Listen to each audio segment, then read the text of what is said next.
वणक्कम सौराष्ट्र, वणक्कम तमिलनाडु। गुजरात के मुख्यमंत्री श्री भूपेंद्र भाई पटेल, नागालैंड के राज्यपाल श्री एल गणेशन, झारखंड के राज्यपाल सीपी राधाकृष्णन जी, केंद्रीय मंत्रिमंडल में मेरे सहयोगी भाई पुरुषोत्तम रूपाला जी, एल मुरुगन जी, मीनाक्षी लेखी जी, इस कार्यक्रम से जुड़े अन्य महानुभाव, देवी और सज्जनों,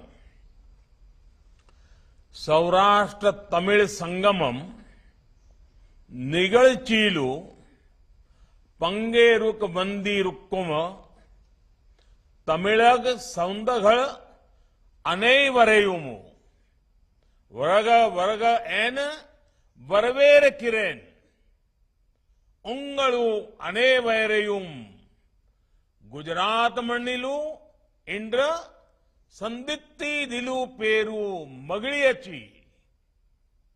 साथियों, ये बात सही है कि अतिथि सत्कार का सुख बहुत अनूठा होता है, लेकिन जब कोई अपना ही वर्षों बाद लौटकर घर आता है तो उस सुख की, उस उत्साह और उल्लास की बात ही कुछ अलग होती है। आज उसी गदगद हृदय से सौराष्ट्र का हर एक जन तमिलनाडु से आए अपने भाइयों और बहनों के स्वागत में पलके बिछाए हैं। आज उसी गदगद हृदय से मैं भी तमिलनाडु से आए मेरे अपनों के बीच वर्चुअली उपस्थित हूं। मुझे याद है, जब मैं मुख्यमंत्री था तब 2010 में मैंने मदुरई में ऐसे ही भव्य सौराष्ट्र संगम का आयोजन किया था। उस आयोजन में हमारे 50,000 से अधिक सौराष्ट्र के भाई बहन शामिल होने आए थे और आज सौराष्ट्र की धरती पर स्नेह और अपनेपन की वैसी ही लहरें दिख रही है। इतनी बड़ी संख्या में आप सब तमिलनाडु से अपने पूर्वजों की धरती पर आए हैं, अपने घर आए हैं। आपके चेहरों की खुशी देखकर मैं कह सकता हूं, आप यहां से ढेरों यादें और भावुक अनुभव अपने साथ लेकर जाएंगे। आपने सौराष्ट्र के पर्यटन का भी भरपूर आनंद लिया है। सौराष्ट्र से तमिलनाडु तक देश को जोड़ने वाले सरदार पटेल की स्टैच्यू ऑफ यूनिटी की, उसके भी आपने दर्शन किए हैं। यानी अतीत की अनमोल स्मृतियां, वर्तमान का अपनत्व और अनुभव और भविष्य के लिए संकल्प और प्रेरणाएं। सौराष्ट्र तमिल संगमम, उसमें हम इन सभी का एक साथ दर्शन कर रहे हैं। मैं इस अद्भुत आयोजन के लिए सौराष्ट्र और तमिलनाडु के सभी लोगों को बधाई देता हूं। आप सभी का अभिनंदन करता हूं। साथियों, आज आजादी के अमृत काल में हम सौराष्ट्र तमिल संगमम जैसे सांस्कृतिक आयोजनों की एक नई परंपरा के गवाह बन रहे हैं। आज से कुछ महीने पहले ही बनारस में काशी तमिल संगमम का आयोजन हुआ था, जिसकी पूरे देश में खूब चर्चा हुई थी। उसके बाद देश के अलग अलग हिस्सों में इस तरह के कार्यक्रमों के कई स्वतः स्फूर्त प्रयास शुरू हुए हैं और आज सौराष्ट्र की धरती पर एक बार फिर हम भारत की दो प्राचीन धाराओं का संगम होता देख रहे हैं। सौराष्ट्र तमिल संगमम का यह आयोजन केवल गुजरात और तमिलनाडु का संगम नहीं है।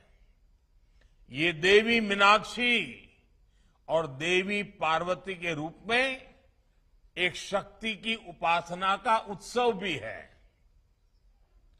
ये भगवान सोमनाथ और भगवान रामनाथ के रूप में एक शिव की भावना का उत्सव भी है। ये संगमम नागेश्वर और सुंदरेश्वर की धरती का संगम है। ये श्री कृष्ण और श्री रंगनाथ की धरती का संगम है। ये संगम है नर्मदा और वैगई का। ये संगम है डांडिया और कोलाठम का।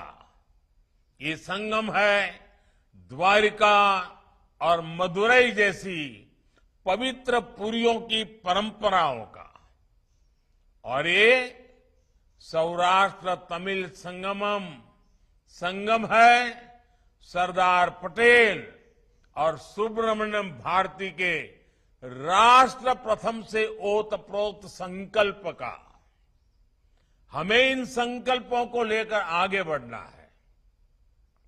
हमें इस सांस्कृतिक विरासत को लेकर राष्ट्र निर्माण के लिए आगे बढ़ना है। साथियों, भारत विविधता को विशेषता के रूप में जीने वाला देश है। हम विविधता को सेलिब्रेट करने वाले लोग हैं। हम अलग अलग भाषाओं और बोलियों को, अलग अलग कलाओं और विधाओं को सेलिब्रेट करते हैं। हमारी आस्था से लेकर के हमारे अध्यात्म तक हर जगह विविधता है। हम शिव की पूजा करते हैं, लेकिन द्वादश ज्योतिर्लिंगों में पूजा पद्धति की अपनी विविधताएं हैं। हम ब्रह्म का भी एको अहम बहुश्याम के तौर पर अलग अलग रूपों में अनुसंधान करते हैं, उसकी उपासना करते हैं। हम गंगे च यमुने चैव गोदावरी सरस्वती जैसे मंत्रों में देश की अलग अलग नदियों को नमन करते हैं।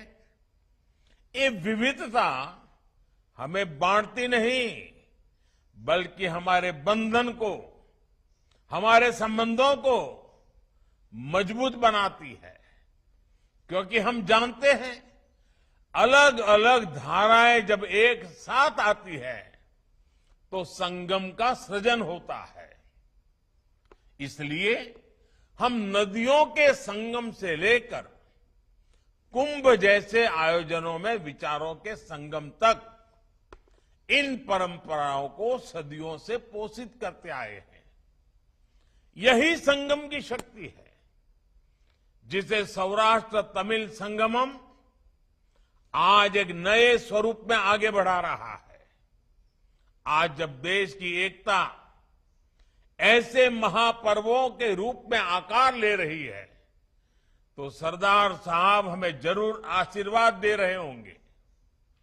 ये देश के उन हजारों लाखों स्वतंत्रता सेनानियों के सपनों की भी पूर्ति है, जिन्होंने अपने बलिदान देकर एक भारत श्रेष्ठ भारत का सपना देखा था। साथियों, आज जब हमने आजादी के 75 वर्ष पूरे किए हैं, तो देश ने अपनी विरासत पर गर्व के पंच प्राण का आह्वान किया है। अपनी विरासत पर गर्व तब और बढ़ेगा जब हम उसे जानेंगे। गुलामी की मानसिकता से मुक्त होकर अपने आप को जानने की कोशिश करेंगे। काशी तमिल संगम हो या सौराष्ट्र तमिल संगमम,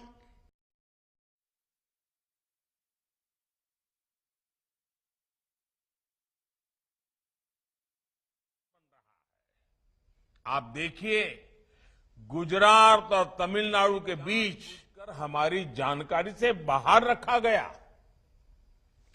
विदेशी आक्रमणों के दौर में सौराष्ट्र से तमिलनाडु के पलायन की थोड़ी बहुत चर्चा इतिहास के कुछ जानकारों तक सीमित रही, लेकिन उसके भी पहले इन दोनों राज्यों के बीच पौराणिक काल से एक गहरा रिश्ता रहा है। सौराष्ट्र और तमिलनाडु का, पश्चिम और दक्षिण का ये सांस्कृतिक मेल एक ऐसा प्रवाह है जो हजारों वर्षों से गतिशील है। साथियों, आज हमारे पास 2047 के भारत का लक्ष्य है। हमारे सामने गुलामी और उसके बाद 7 दशकों के कालखंड की चुनौतियां भी है। हमें देश को आगे लेकर जाना है, लेकिन रास्ते में तोड़ने वाली ताकतें भी मिलेगी, भटकाने वाले लोग भी मिलेंगे, लेकिन भारत कठिन से कठिन हालातों में भी कुछ नया करने की ताकत रखता है। सौराष्ट्र और तमिलनाडु का साझा इतिहास हमें ये भरोसा देता है। आप याद करिए, जब भारत पर विदेशी आक्रांताओं के आक्रमण शुरू हुए, सोमनाथ के रूप में देश की संस्कृति और सम्मान पर पहला इतना बड़ा हमला हुआ।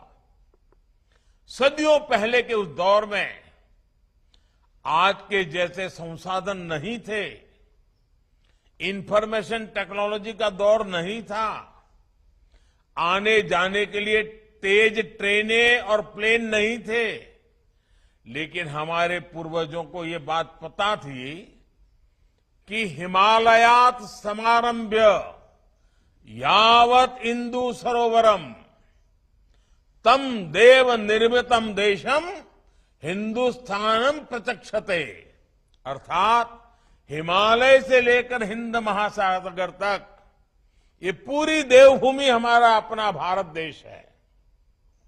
इसलिए उन्हें ये चिंता नहीं हुई कि इतनी दूर नई भाषा, नए लोग, नया वातावरण होगा तो वहां वो कैसे रहेंगे। बड़ी संख्या में लोग अपनी आस्था और पहचान की रक्षा के लिए सौराष्ट्र से तमिलनाडु चले गए। तमिलनाडु के लोगों ने उनका खुले दिल से, परिवार भाव से स्वागत किया, उन्हें नए जीवन के लिए सभी स्थायी सुविधाएं दी। एक भारत श्रेष्ठ भारत का इससे बड़ा और बुलंद उदाहरण और क्या हो सकता है। साथियों, महान संत थिरुवल्लुवर जी ने कहा था, अगन अमरंदु शेयाल उरेयुम मूनो अमरंदु नलु विरंदु ओम्बु वान इलू, यानी सुख, समृद्धि और भाग्य उन लोगों के साथ रहता है जो दूसरों का अपने यहां खुशी खुशी स्वागत करते हैं। इसलिए हमें सांस्कृतिक टकराव नहीं, तालमेल पर बल देना है। हमें संघर्षों को नहीं, संगम और समागमों को आगे बढ़ाना है। हमें भेद नहीं खोजने, हमें भावात्मक संबंध बनाने हैं। तमिलनाडु में बसे सौराष्ट्र के मूल के लोगों ने और तमिलगम के लोगों ने इसे जीकर दिखाया है। आप सबने तमिल को अपनाया, लेकिन साथ ही सौराष्ट्र की भाषा को, खान पान को, रीति रिवाजों को भी याद रखा। यही भारत की वो अमर परंपरा है जो सबको साथ लेकर समावेश के साथ आगे बढ़ती है, सबको स्वीकार करके आगे बढ़ती है।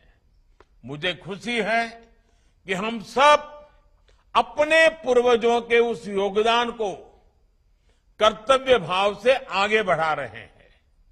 मैं चाहूंगा कि आप स्थानीय स्तर पर भी देश के अलग अलग हिस्सों से लोगों को इसी तरह आमंत्रित करें, उन्हें भारत को जानने और जीने का अवसर दें।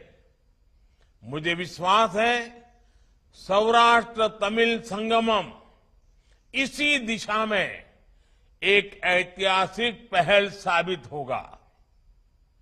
आप इसी भाव के साथ फिर एक बार तमिलनाडु से आप इतनी बड़ी तादाद में आए, मैं खुद वहां आकर के आपका स्वागत करता तो मुझे और अच्छा आनंद आता, लेकिन समय अभाव से मैं नहीं आ पाया। लेकिन आज वर्चुअली मुझे आप सबके दर्शन करने का अवसर मिला है। लेकिन जो भावना इस पूरे संगमम में हमने देखी है, उस भावना को हमें आगे बढ़ाना है, उस भावना को हमें जीना है और उस भावना के लिए हमारी आने वाली पीढ़ियों को भी तैयार करना है। इसी भाव के साथ आप सभी का बहुत बहुत धन्यवाद। वणक्कम।